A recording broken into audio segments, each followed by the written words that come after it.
Aleluia. Abra sua Bíblia comigo, querido. Provérbios capítulo 24.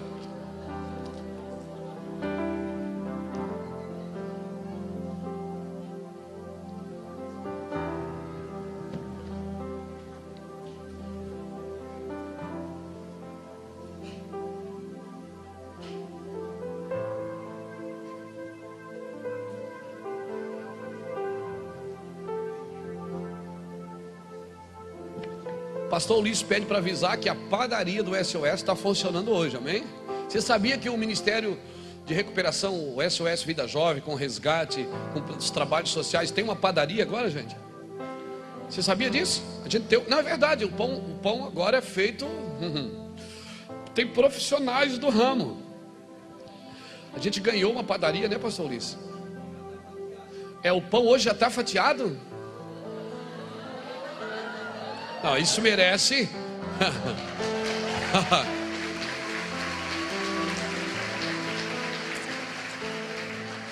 Provérbios capítulo 24.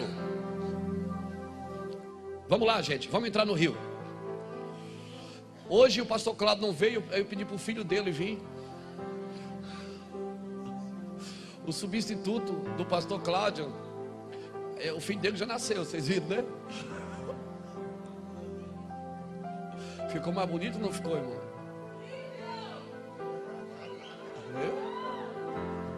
Agora tem igreja que você já pode ir comigo.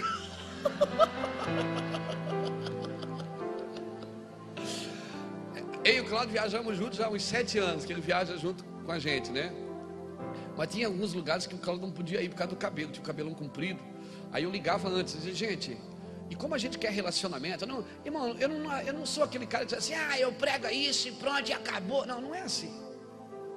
Se a gente quer andar em unidade, a gente também tem que se submeter a algumas coisas.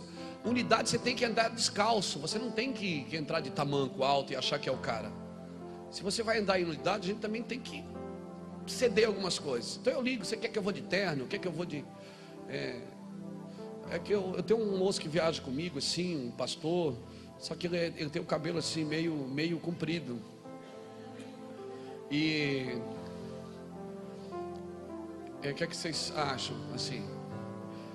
Pastor, a nossa igreja tem doutrina. Eu digo, não, a minha também tem doutrina. Ela não tem costume, né? Então, assim, agora já podemos ir, né? Tem lugares que a gente já pode ir agora.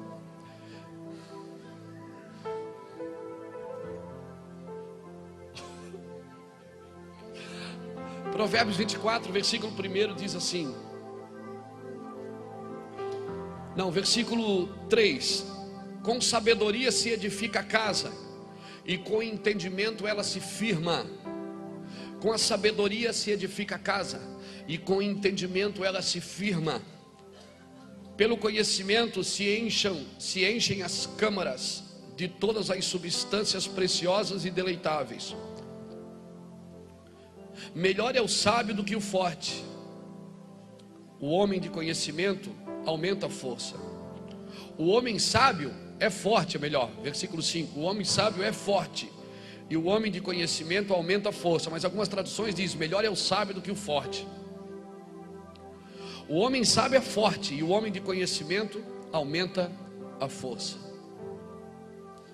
Querido Espírito Santo, nós louvamos o nome de Jesus e agradecemos pela tua palavra. Agradecemos pela tua presença e louvamos o nome do Senhor Jesus Cristo. E assim seja. Querido, me dá de presente sua atenção. Quando nós falamos de sabedoria,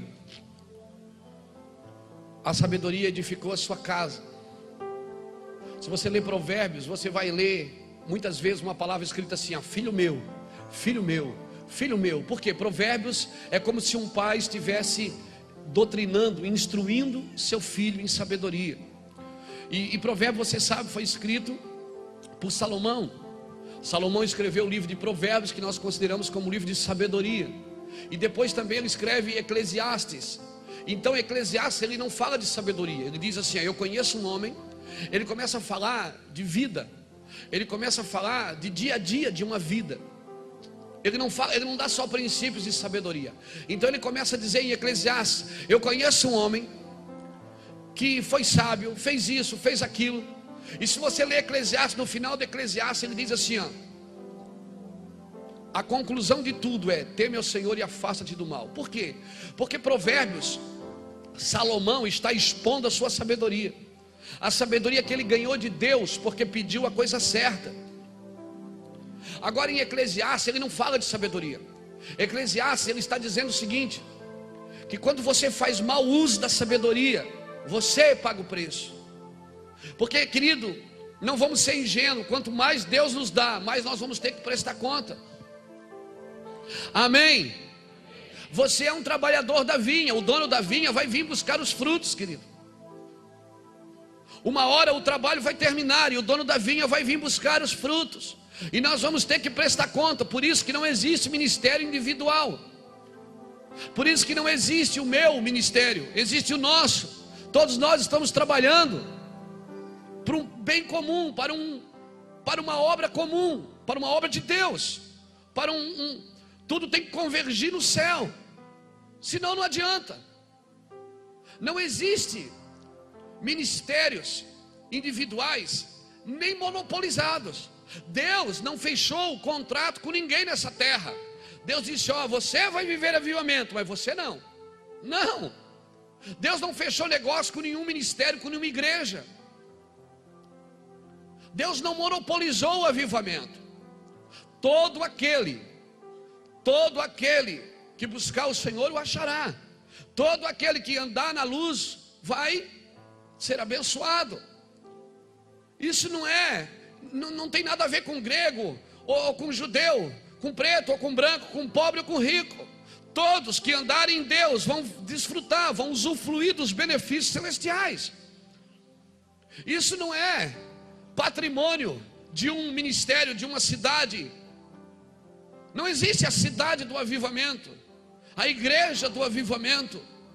O que existe sim, uma geração de entendimento. Se uma geração entender, então toda geração pode viver avivamento. Agora, por que uns recebem mais do que os outros? Porque eles são melhores? Não, é porque eles deixaram mais coisas, se submeteram mais. Autoridade tem a ver com submissão. Quanto mais você se submete, mais autoridade você recebe. Autoridade tem a ver com submissão. Autoridade tem a ver com o autor. Quando Jesus veio na terra e disse: eu não vim fazer a minha vontade, eu vim fazer a vontade daquele que me enviou. Ou seja, eu estou aqui debaixo da autoridade de alguém. Eu não fui para a Índia sozinho. Nós fomos para a Índia. Eu fui enviado por vocês. Não se faz nada sozinho no ministério. E o sábio é melhor do que o forte. A Bíblia é clara. Com a sabedoria se adquire força, mas com a força não se adquire sabedoria. A Bíblia diz em Provérbios 9: a sabedoria edificou a sua casa, lavrou as suas 7 colunas. A sabedoria tem 7 colunas. E Tiago fala das 7 colunas da sabedoria. Tiago diz que a sabedoria que vem da terra é terrena, animal e diabólica. Mas a sabedoria que vem do céu, vamos lá, é primeiramente pura, pacífica, tratável, sem hipocrisia, sem parcialidade com o mal, cheia de bons frutos e de misericórdia. Ela tem 7 colunas. A sabedoria que vem do céu, ela está firmada em 7 colunas. Ela é pura, ela é pacífica. Sabedoria não é inteligência. Por isso que com a inteligência você faz uma coisa, com a sabedoria você faz outra. Com a sabedoria se edifica a casa, e com o entendimento ela se firma. Porque você pode edificar hoje com sabedoria, mas se você não gerar entendimento, a próxima geração vai derrubar tudo que foi construído. Vocês estão tão quietos. Está tudo bem? Posso continuar? Querido, cada vez que você entra num lugar em Deus, existe um benefício para aquilo. Quando a Bíblia fala que o sábio é melhor do que o forte, até tem um ditado popular que diz que o sábio e o inteligente são diferentes. O inteligente aprende errando.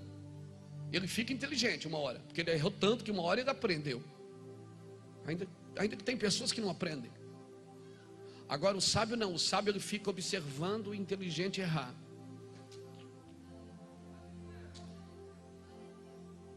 Aí ele não faz igual, porque ele observou o inteligente. Então, das duas maneiras, nós temos que chegar em algum lugar, ou aprendendo errando, ou olhando os outros errarem. Nós temos que crescer, queridos, porque nós não podemos chegar, receber de Deus, se nós não crescermos. Gálatas 4 diz que se o herdeiro for menino, de nada ele desfere do escravo, ainda que ele seja senhor de tudo. Ou seja, eu tenho um filho de 5 anos, eu não posso dar uma herança para ele, até porque eu não tenho, né? Mas tenho sim. Estão rindo do quê? Eu tenho sim. Tenho uma herança espiritual, tenho um sacerdócio sobre a minha casa, tenho um cajado sobre a minha família, tenho um cetro sobre a minha casa. E a Bíblia é clara: o cetro não se apartará da sua casa. Mas ele não pode, materialmente falando, ele não pode receber herança. Mas ele é herdeiro. Mas ele não pode pegar. Mas ele é herdeiro. Por quê? Porque ele é menino. E se ele é menino, ele ainda é escravo, porque ele está debaixo de tutores. Ele precisa crescer para poder assumir o que já é dele. Eu tenho uma boa notícia para você: já é seu. Mas essas coisas você não recebe fazendo campanhas. Por que vocês ficaram em silêncio de novo, gente? Essas coisas não recebe fazendo campanha. Essas coisas se recebe crescendo na sabedoria e no conhecimento, crescendo na graça, crescendo no conhecimento. Já é seu. Mas você precisa crescer para pegar. E numa casa tem filhos adultos, mas tem filhos crianças. Na mesma casa.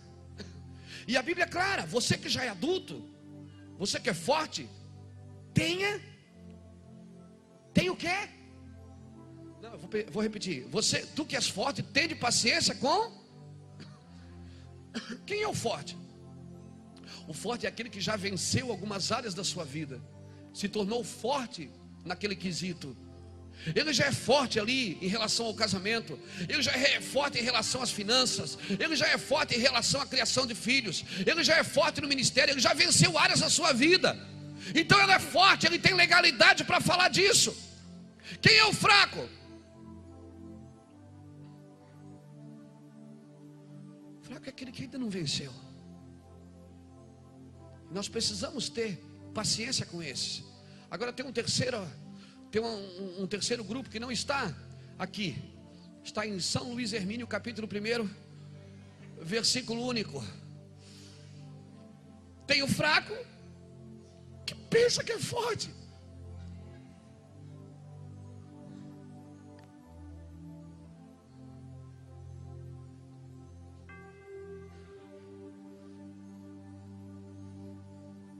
O problema não é ser fraco, irmãos. Deus nunca vai te condenar e te culpar por nada que você não recebeu, que você não entendeu ainda. Deus não vai te acusar por nada que você não entendeu. Porque com a sabedoria se edifica a casa. Você está edificando, mas com o entendimento ela se firma. Se você não entendeu, Deus não vai te acusar. Você não tem entendimento. Não. Deus vai esperar você crescer. Ele vai esperar você crescer. O problema não está no fraco, o problema está quando o fraco pensa que é. E esse é o problema da igreja dos nossos dias. Pensa que é rica, pensa que não lhe falta nada, pensa, mas é miserável, pobre, cega e nua.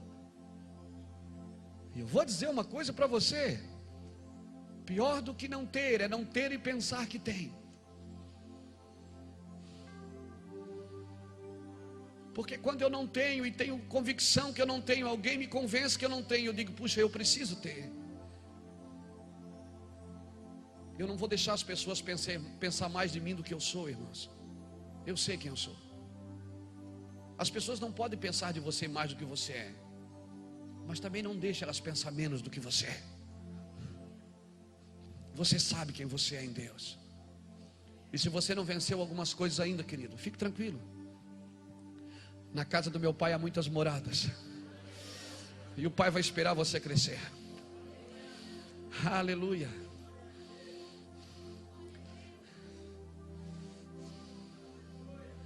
O pai vai esperar você crescer para você assumir o que é seu. Cresça, seja melhor por dentro. Aleluia. Não se ofenda mais. Pessoas que ofendidas, irmãos, elas não crescem. Elas ficam lambendo ferida a vida inteira. Elas lambem ferida a vida inteira. Alguém me feriu, alguém me machucou. Como é que Deus, às vezes Jesus me deixa em cada parafuso. Jesus pega Pedro, um cara que andou com ele 3 anos, obedecia a Jesus. Jesus chama ele de capeta. E Judas, o traidor, Deus diz, chama ele de amigo. Judas que traiu, Jesus disse, amigo. E Pedro que andava perto, ele disse, seu capeta do inferno, Satanás, sai de perto de mim. Por quê? Vem cá, pastor Machadinho. Vem cá, Gessé.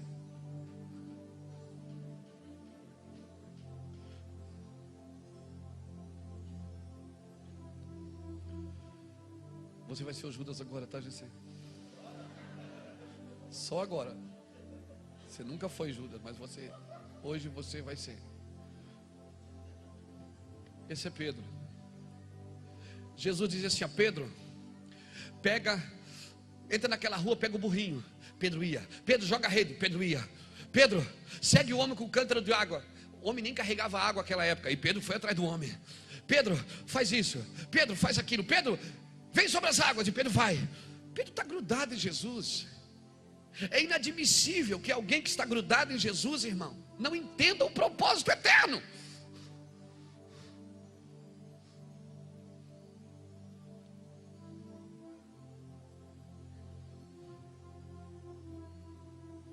Por quê? Porque o que está mais perto, a herança é maior. Pedro questionou, Senhor, e nós deixamos tudo, e ele disse, mas você, Pedro, você vai receber ainda 100 vezes mais nessa vida e na que há de vir. É inadmissível que Jesus está tentando esclarecer Pedro. Pedro anda com Jesus 3 anos. Gruda aí, pode grudar na matéria.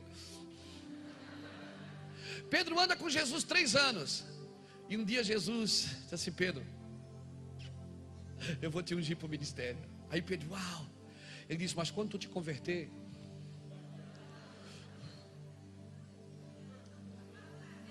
como é que alguém anda com Jesus 3 anos e ainda não é convertido?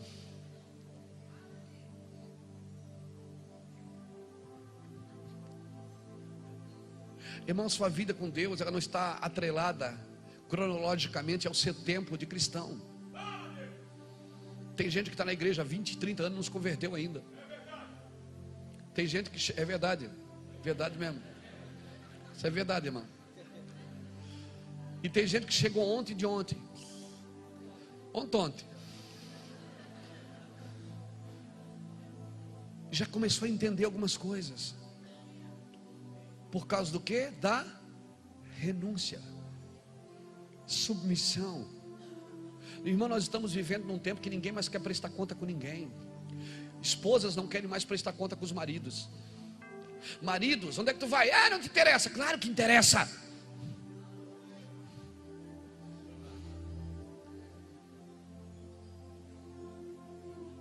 Meu filho tem 22 anos. Ele pode não estar aqui jogado na igreja, como muitos que eu vejo aqui jogado, e depois estão lá fora. Ele não está aqui adorando com as mãos para cima, mas aonde ele vai eu sei. Até as coisas erradas ele me fala.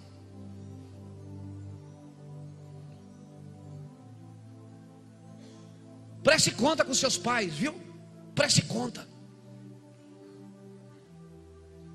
Pais, preste conta com seus filhos.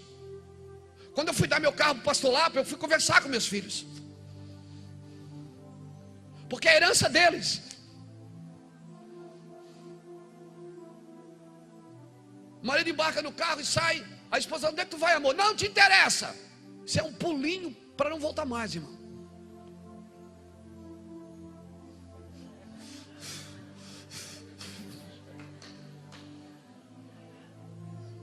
O diabo, irmão, não relativiza e não romanceia. Eu poderia estar pregando uma palavra aqui que eu estava com saudade de vocês, mas era de bater em vocês. Estou brincando. Nós estamos vivendo uma geração relativizada e romanceada.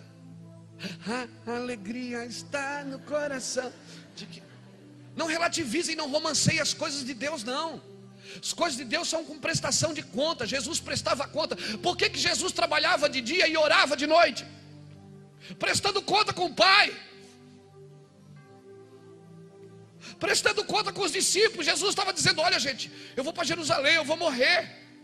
E ninguém entendia nada. Eles achavam que estavam num culto de avivamento. Uau, hoje nós vamos quebrar tudo aqui, Jesus, o fogo vai descer. Não, querido, isso não está relativizado apenas numa reunião. O culto hoje pode acabar mal, mas se você acabar bem, se você sair daqui bem, então nós alcançamos um propósito. Porque nós não trabalhamos para um culto, para uma reunião, trabalhamos para uma geração. Estamos esperando uma geração crescer. Eu também estou crescendo, também estou trabalhando para crescer. Eu ainda sou menino, 45. Tem muita coisa que eu preciso melhorar.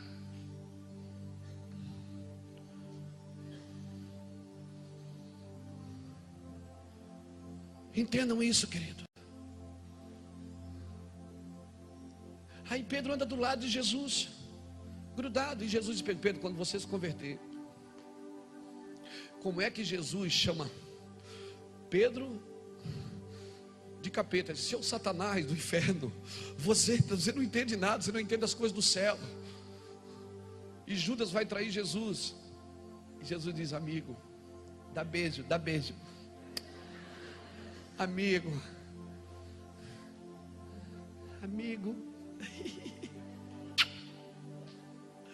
seu capeta do inferno.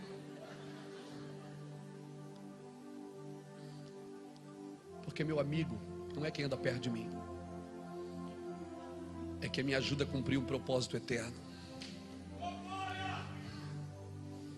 ainda que me faça mal. Por isso, irmãos, nem a altura, nem a profundidade, nem o que há, nem o que há de vir, nada vai nos separar do amor de Deus.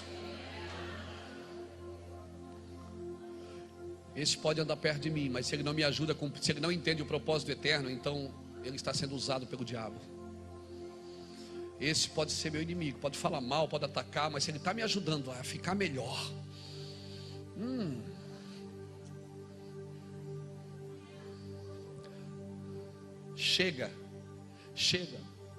Chega de relacionamentos emocionais na igreja.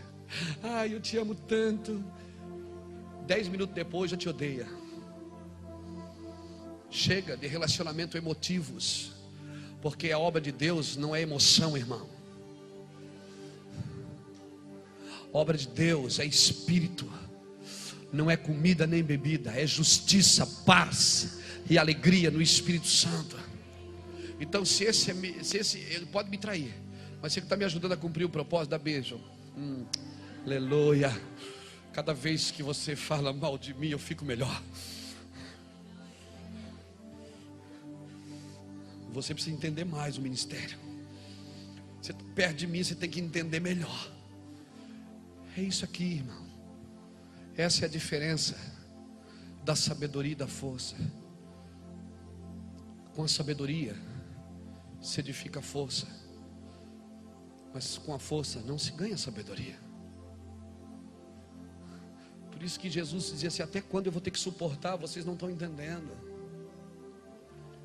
Agora fique tranquilo. Por que eles não entendiam?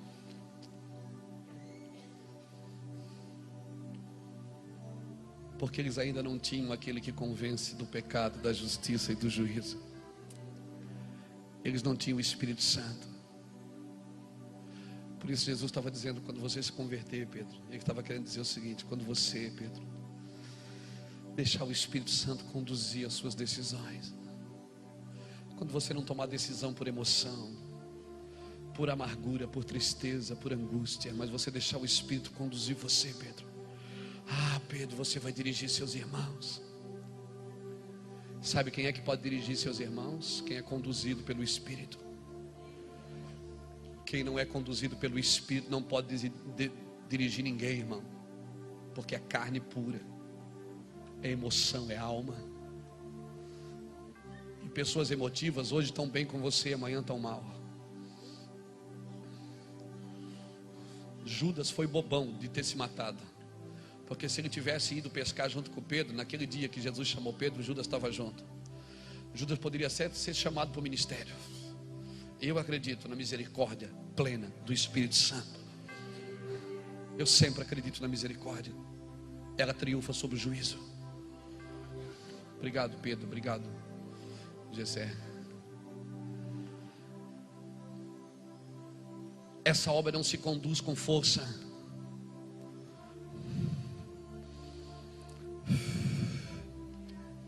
Olha aqui para mim. Olha aqui para mim. Pega essa no seu espírito. A palavra sábio vem de Shakam, que quer dizer habilidoso, perspicaz. A palavra força, no original, sabe o que ela significa? Usar. Quem é que botou a mão na arca e foi fulminado? Quem é que botou a mão na arca e foi fulminado? Quem botou a mão na arca? E por que ele botou a mão na arca? Porque ela caiu?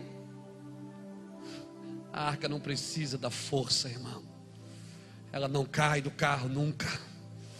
Ela está estabelecida na cruz, querido. Ela não vai cair desse lugar. Quem quer desistir pode desistir, porque essa obra não precisa de homem. Essa obra é conduzida pelo Espírito.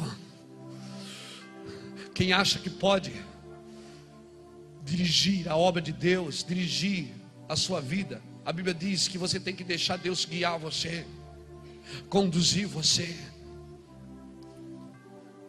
Abra comigo lá em 2 Samuel, vamos entrar mais profundo nesse texto aqui. 2 Samuel capítulo 6.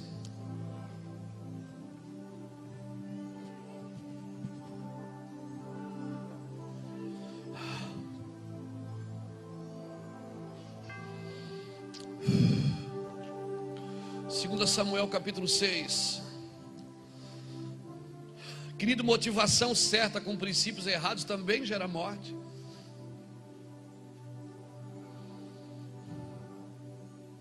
Segunda Samuel capítulo 6, versículo 3 diz assim: puseram a arca de Deus num carro novo e levaram à casa de Abinadab, que está ao alto da colina. Uzá e Aiô, filhos de Abinadab, guiavam o carro novo.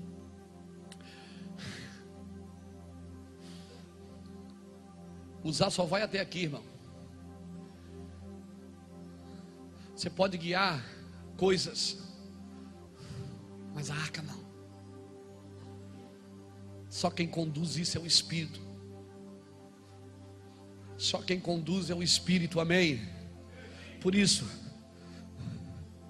se você já está forte ou se você ainda está fraco no entendimento, não se preocupe, apenas cresça. Não permita que ninguém oprima você. Não permita que ninguém venha ludibriar você. Não permita que ninguém venha dominar você.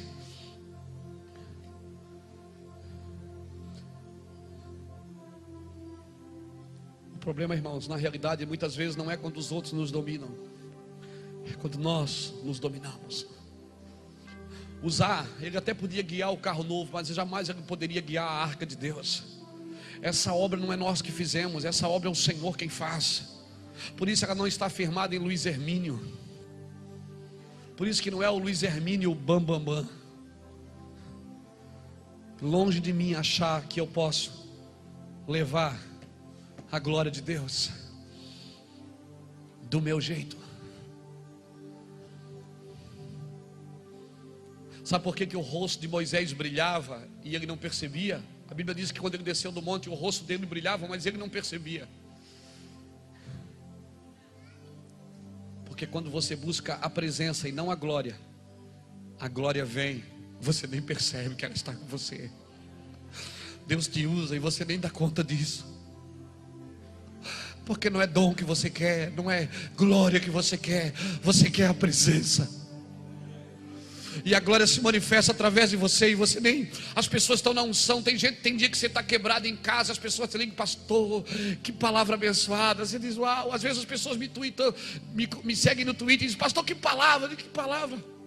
Estou aqui chorando, quebrado, saudade de casa. O que tem dentro de você é muito maior do que você. É muito maior, querido. Por isso o vaso é de barro, mas a especiaria, o tesouro, é precioso. Por isso pode dar pau no barro, mas ninguém vai tocar esse tesouro. No tesouro ninguém toca. Diga para o irmão que está do seu lado: o vaso é de barro, se quebrar meu pai faz outro. Fala para ele: se quebrar meu pai faz outro. E por que o vaso é de barro? Para que a excelência do poder seja dele e não sua. Se nós entendermos isso, querido, nós vamos viver bem como maridos, como esposas, como filhos, como pais, como ministros, como empresários. Vamos andar na plenitude de todas as áreas da nossa vida e ministério. Vamos lá, vamos continuar. Versículo 4.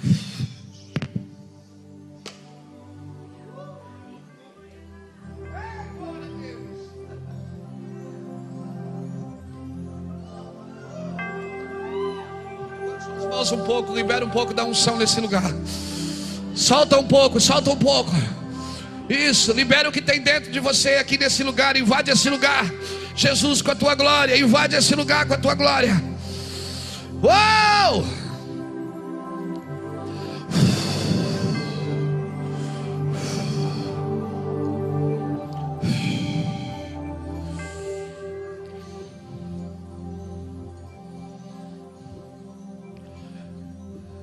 Quando a glória enche o templo, os ministros não conseguiam ministrar, porque quando Deus ministra, ninguém mais faz nada, irmão. Quando é Deus que está fazendo, ninguém pode fazer. Vamos lá, me dá sua atenção de presente. Eu ainda não terminei, não segui pelo relógio. Se você está acostumado a culto de horário, não venha nessa igreja. Fique na sua igreja. Amém? Essa igreja não tem hora para acabar culto. Nós não temos pressa de sair da presença do Rei.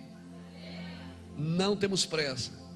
São assim há 11 anos e não vai mudar.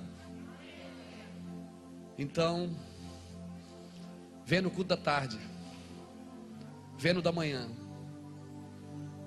Não tenha pressa. O problema é esse: todo mundo tem tempo para tudo, menos para ouvir a Deus. Vamos lá, queridos. Versículo 6: quando chegaram à eira de Nacon, estendeu Uzá a mão à arca de Deus e a segurou, porque os bois tropeçaram. Mas em nenhum momento disse que a arca ia cair. Só quem tropeça é boi, irmão. Sabe por quê? Boi representa a força humana. Boi tropeça, a arca não cai. O boi pode tropeçar, mas a arca não cai. O boi representa a força do homem. O boi pode tropeçar, mas a arca não cai. Em nenhum texto da Bíblia você vai ler que a arca estava caindo. Mas é aquela coisa: deixa que eu faço, deixa comigo. Não, a arca não precisa da sua mão. Mas os bois tropeçam. Tem boi tropeçando desde a eternidade. Lá no céu um boi já tropeçou lá em cima e levou com ele a terça parte de anjos. Tem gente tropeçando desde que começou a igreja de Jesus, mas a arca nunca caiu.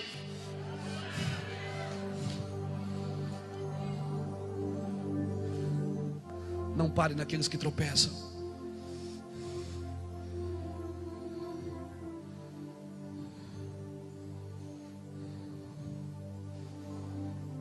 palavra usar, sabe o que ela significa no grego? Força humana. Força. A palavra usar significa força. Por isso que a Bíblia diz em Provérbios 24:5: melhor é o sábio do que o forte. Porque essa obra não seguia com força. Você não acredita como eu recebi essa palavra? É, Jeff? No meio de guerras espirituais lá na Índia, Deus começou a falar: você vai liberar essa palavra no domingo. Tira a mão da arca a usar. Essa obra é pelo Espírito. Essa obra não depende de força. E a Bíblia diz por que Deus o matou. Olha aqui.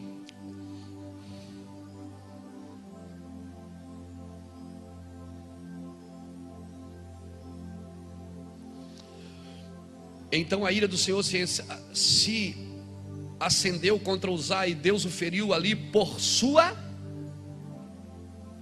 irreverência. Agora eu pergunto para você: a arca parece que vai cair, eu meto a mão em reverência? Eu quero ajudar. É irreverência eu querer ajudar? Não, querido, meça bem se você está ajudando mesmo. Às vezes você está atrapalhando o trabalho de Deus na vida das pessoas. Que tem pessoa que ninguém pode ajudar. Ela precisa passar o que precisa.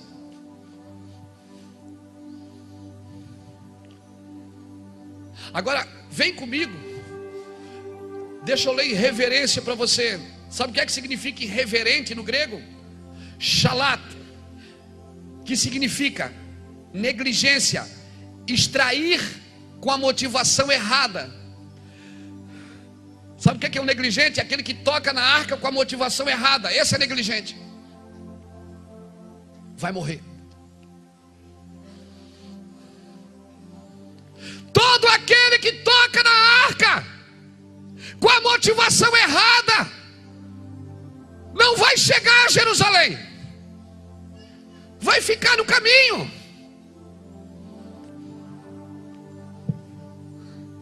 Mas eu só quero ajudar. Mas se a minha motivação está errada, eu não ajudo em nada.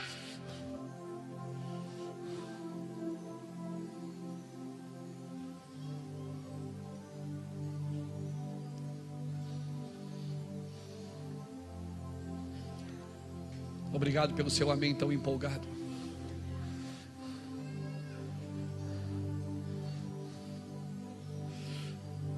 Agora, para a gente encerrar, abra comigo Zacarias capítulo 4.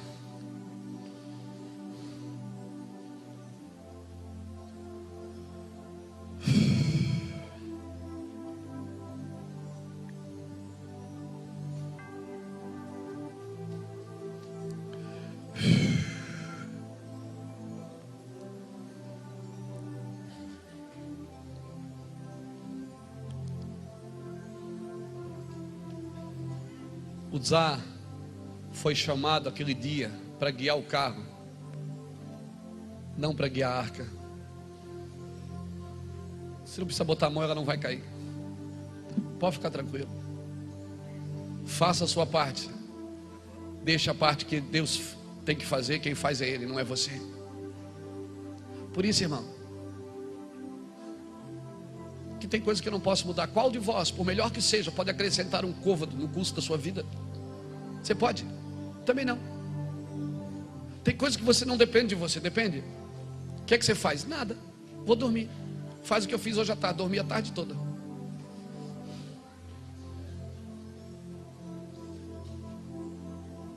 Pastor isso, pastor aquilo. Tá bom, vou dormir. Acordei cheio de amor, cheio de revelação. Porque o reino dos céus é assim. É semelhante ao homem que lança a semente na terra e vai dormir, diz a Bíblia, não sabendo ele como a terra por si mesmo frutifica. Marcos 4:23 diz isso. Salmo 127 diz: se o Senhor não edificar a casa, em vão trabalham os que edificam. Inútil vos será acordar de manhã, comer pão de dores, porque o Senhor dá aos seus amados vai dormir.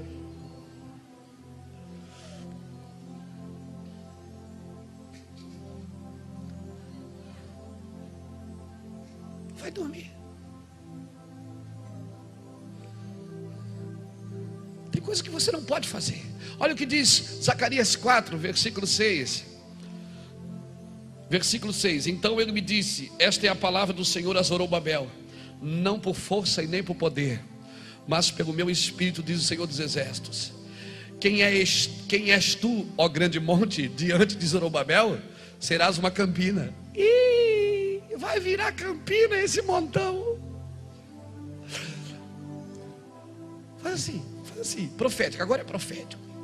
Não, assim. Tem um monte aí? Faz assim, ó.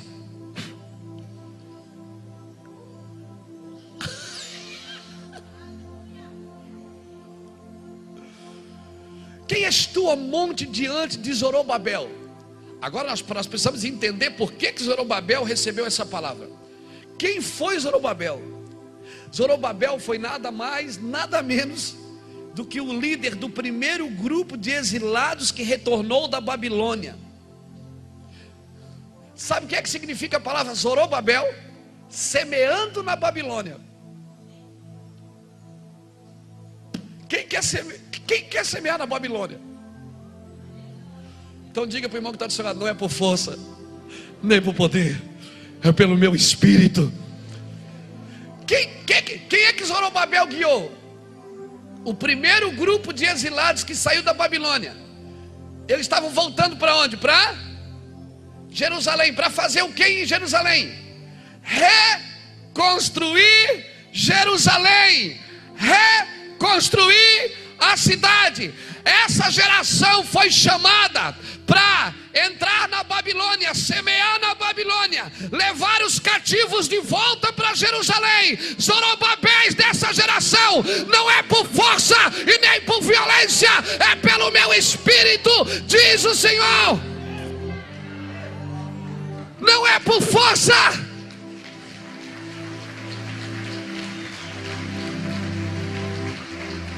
Zorobabel foi o líder do primeiro grupo de exilados.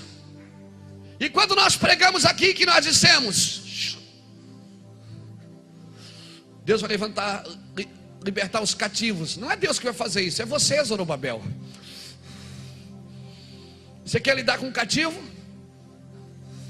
Quem são os cativos da Babilônia? São pessoas que estão sendo oprimidas por lideranças humanas, pessoas oprimidas por regimes humanos. Babel é lugar de confusão. Tem um povo que está entendendo, irmão, está voltando para Jerusalém. Tem um povo que está entendendo. Agora, até esse povo que está entendendo vai precisar de Zorobabéis. Eu estou disposto. Eu estou disposto. Vão precisar de Zorobabéis, vão precisar de Neemias. Eu estou disposto a pagar o preço. Eu estou preparado para todo tipo de crítica, para todo tipo de perseguição. Eu sei quem é Jesus, e eu sei o que eu fui chamado para fazer. Eu sei, eu não sou pregador de campanha. Quando alguém me chama e diz: pastor, eu queria que você viesse à igreja. Para quê? O que é que você quer que eu vou fazer aí? Não, é que a gente vai ter uma campanha. Você não prega em campanha, filho. Chama um animador de palco que é melhor. Eu sou um homem de edificação. Eu fui chamado para construir em pessoas o reino de Deus. O reino de Deus. Nós fomos chamados. Quando eu digo nós, não estou falando simplesmente desse ministério. Eu seria muito presunçoso de achar que Deus deu isso só para uma igreja. Não, isso é para uma geração. E toda a geração que está entendendo, está se alinhando com o céu. Eu tenho andado no mundo, irmãos, tenho andado em muitos lugares. Eu tenho visto, tem um povo que está entendendo, que entendeu que não é por força, não é por violência, não é por poder, é pelo Espírito. É a escola do Espírito. Zorobabel significa semeando na Babilônia. Pregar na igreja é bom, semear na Babilônia é difícil, irmão. Mas eu vou dizer, eu estou doido para ir às Babilônias. Estou aberto aos convites. Se alguma Babilônia quiser me convidar para pregar, fique à vontade.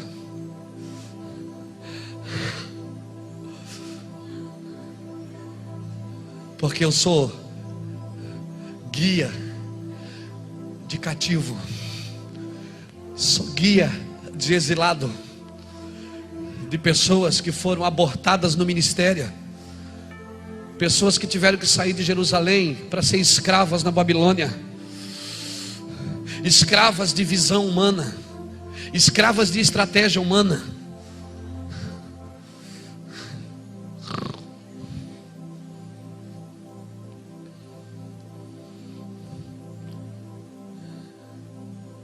Esse chamado, irmão, é para homem, não é para criança pequena. Criança pequena tem que ficar em casa esperando crescer para receber herança. Esse chamado é para sujeito homem, para mulher de fibra, para homens de fibra. Amém? Em nome de Jesus. Quando chegaram na eira de Araúna, Uzá morreu. Morreu porque Xalaque nele foi. Ele foi o que nós chamamos de irreverente. Extrair com a motivação errada. Por isso, querido, antes de fazer qualquer coisa para Deus, meça as suas motivações primeiro. Sempre que alguém vai fazer alguma coisa para Deus, tem que ter sempre duas pessoas com você. Uma acima de você e outra abaixo de você. Não que você é melhor, mas sempre que você vai fazer alguma coisa para Deus, preste conta das suas ações. Marido, preste conta com as suas esposas. Esposas, preste conta com o seu marido. Nós estamos vivendo num tempo, irmãos, relativizado e romanceado. Em nome da liberdade, casamentos têm se desfeitos. Em nome de uma liberdade mentirosa, enganosa. Que não é uma liberdade, é uma liberdade carregada de imoralidade. Uma liberdade carregada de imoralidade. Isso não é liberdade, queridos. Eu vou dizer o que é liberdade para você. Liberdade é você ser responsável com tudo aquilo que Deus colocou na sua mão, e isso não ser um peso na sua vida. Isso é livre. Isso é ser livre. É você ter tantas responsabilidades na sua vida. Você está tão carregado de responsabilidades, e isso não é pesado, é gostoso. O meu fardo é leve, o meu jugo é suave. Vinde, aprendei de mim, porque sou manso e humilde de coração. Não toque na arca. Ah, mas o boi tropeçou. Bois vão sempre tropeçar, mas a arca não vai cair. Ela nunca caiu, pastor Jackson. Ela está firmada na cruz, ela nunca caiu. Não toque com a sua força humana naquilo que não te diz respeito. Por isso que quando Davi trouxe a arca de volta, agora, no jeito certo, no ombro dos sacerdotes, a cada 6 passos eles matavam o quê? O boi. Davi estava dizendo: boi, aqui você não tropeça mais. Boi, aqui não tropeça mais. Boi representa a força humana. Davi estava dizendo: eu não levo essa arca de volta para Jerusalém na força do homem. Por isso eu sacrifico os bois. Se você não sabe o que fazer, está perdido, acordou, de mau humor, está mal, está ruim, está difícil, vou dar um recado, conselho para você. Compra um CD do Sede de Ti, bota no sonzinho na sua casa e fica lá. Fica lá até você ser carregado das suas convicções de novo. Não saia para a rua em dúvida. porque você vai colocar em dúvida todo mundo que está perto de você. Saia carregado de convicções. Entendi, irmãos, que o velhinho aqui, algumas noites, alguns dias, eu acordei de manhã, aí assim acordava, eu estava sentado no sofá, eu disse que foi, eu digo, amor, eu vou embora daqui, eu não aguento mais. Eu quero ir embora, eu quero subir. E ela ia lá, pegava uma xícara de café. Você vai orar um pouco, amor? Vai orar, você vai ficar bem. Eu digo, eu vou orar. Aí botava aquela música. Tu és minha força, Deus.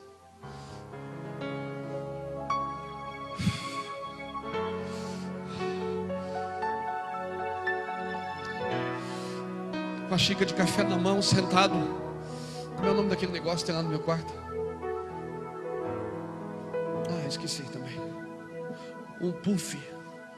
Só um puff para me aturar. Sabe por quê? Porque eu dobro o joelho nele e dou soco. Um puff está cheio de murro, meu irmão. Eu esmurro o puff. Na realidade, muitas vezes eu queria fazer mesmo na cabeça de alguém. Porque como você, eu sou homem. Como você, eu sou mulher. Não, quer dizer, minha mulher é mulher. Mas aí eu pego o puff e dou pau no puff. E sabe o que acontece? Ele nunca me deixou, ele está sempre naquele cantinho. Aí ele assim diz assim, papai, vai orar. Aí eu vou. Tu és minha força, Deus. Tu enches meu viver com sons de libertação. Se fraco eu estiver, Tu és minha força, Deus. Tu és minha força, Deus. Tu enches meu viver com sons de libertação. Se fraco eu estiver, confiarei em Ti. Confiarei em Ti. Sendo fraco, vou dizer: forte sou no Senhor. Confiarei em Ti. Eu confiarei em Ti. Aleluia! Fique de pé comigo. Sendo fraco, vou dizer: forte sou no Senhor.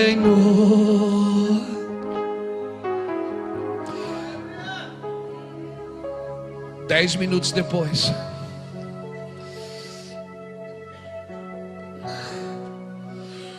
eu faço um carinhozinho no puff e digo: nós vamos continuar, nós estamos juntos. E aquele mesmo Deus que eu queria brigar, que eu queria esmurrar, que eu queria dizer: você mentiu para mim, você me enganou. Agora eu levanto as mãos e digo: Deus, só você é Deus. Eu quero continuar, eu quero te servir. Vale a pena, Senhor. Vale a pena estar na tua presença, Senhor. Não desista nunca, querido. Não desista nunca. Nunca. Os amalequitas sempre vão matando os que vão ficando para trás. Não desista nunca. Deus nem começou com você ainda. Ele só está esperando a gente crescer um pouquinho para liberar sobre nós toda a herança eterna. Eu quero orar por você nessa noite. Você que saiu de casa dizendo: é a última vez, eu não quero mais, chega. Sabe por que você está assim? Porque você está trabalhando na sua força. Você ainda é ousado. Você quer segurar a arca na sua força. Não precisa segurar, ela não vai cair. Se você está aqui nessa noite desse jeito, eu não aguento, eu quero sair. Eu quero sair desse lugar e dizer: Deus, vale a pena. Sai do seu lugar correndo, vem aqui para frente. Ei, ei, ei, ei. Toque a maçoria, ela manda na vassoura, ela manda na nasceria.